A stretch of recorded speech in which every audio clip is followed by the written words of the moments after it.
श्री ओम नमो भगवते वासुदेवाय वासुदेवेश्वराय आदि पुरुष अपरंपार अलेख पुरुषाय नमः। जगत बंधु ज्योति स्वरूप जिय की जानन हार, हरि यस्मांगन आयो दास प्रभु के द्वार। श्री भगवान जी ने अर्जुन को जो गीता ज्ञान दिया सो मुझे मिले। हे भव भय भंजन श्री कृष्ण जी, मैं आपकी दास हूँ। हे प्रभु, गीता ज्ञान के उच्चारण करने से तुम्हारे भक्त पूर्ण ब्रह्म को पाते हैं। प्रभु, मैं आपकी शरण में आई हूँ। सुभाष चंद्र और मोनिका अति दीन गरीब हैं और आप परम परवीन आतर दुख भंजन हो। हे श्री कृष्ण भगवान, तेरे संतों और भक्तों के हेतु मैं यह ज्ञान सरल भाषा में कहती हूँ। 15वां अध्याय। श्री भगवान बोले, संसार पीपल के समान है, जिसका जितना पुराना पुरुष रूप जड़ ऊपर है और चराचर शाखा नीचे है। वेद इसके पत्ते हैं, जो जानता है वही वेद का ज्ञाता है। इसकी शाखाएं ऊपर फैलती हुई हैं। सत, रज और तमो गुण इसकी रसवाहिनी नसें हैं, इसमें इसका पालन होता है। शब्द रूप आदि इसकी डंडियां हैं।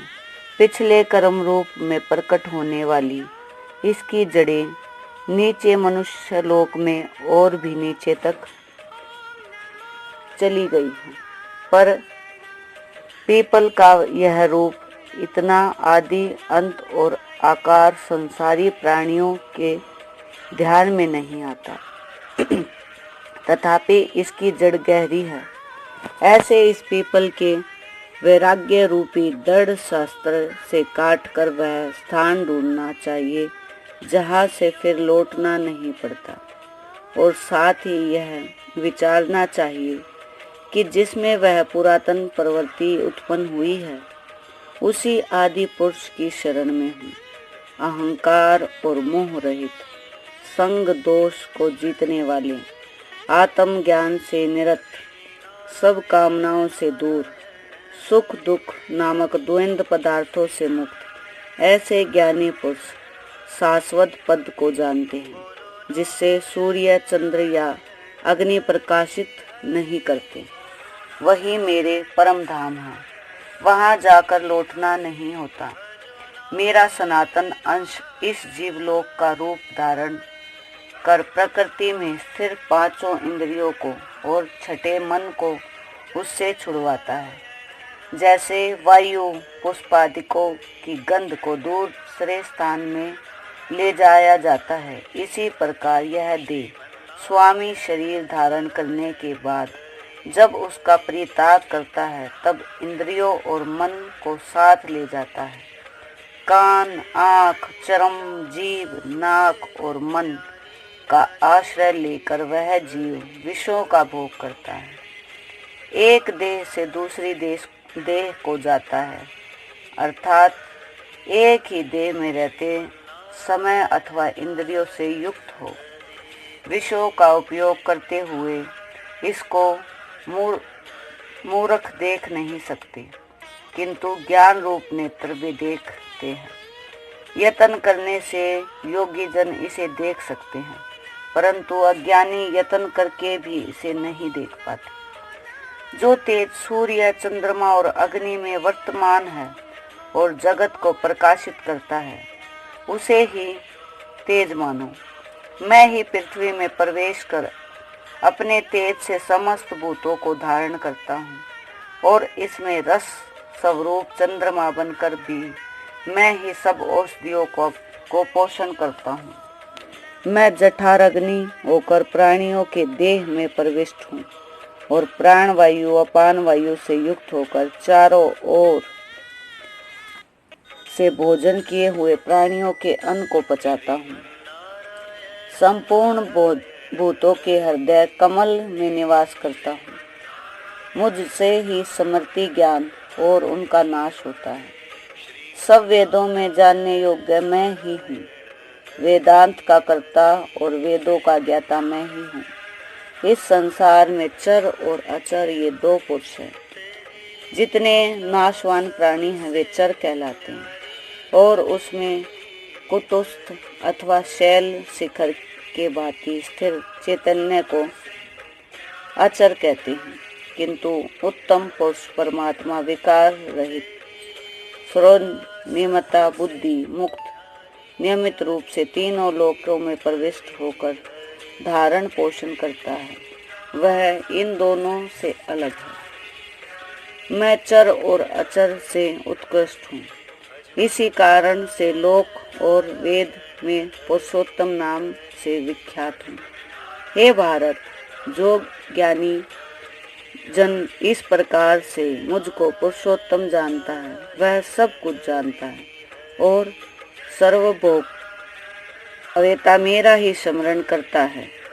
हे भारत, शास्त्र के गुहा भेदों को जो मैंने कहा है जानकर बुद्धिमान पुरुष कृत्य होता है। इति श्रीमद् भगवत गीता सुपनिषद सुब्रह्म विद्या योग शास्त्रे श्री कृष्ण अर्जुन संवादे वृक्ष योगो नाम 15वां अध्याय।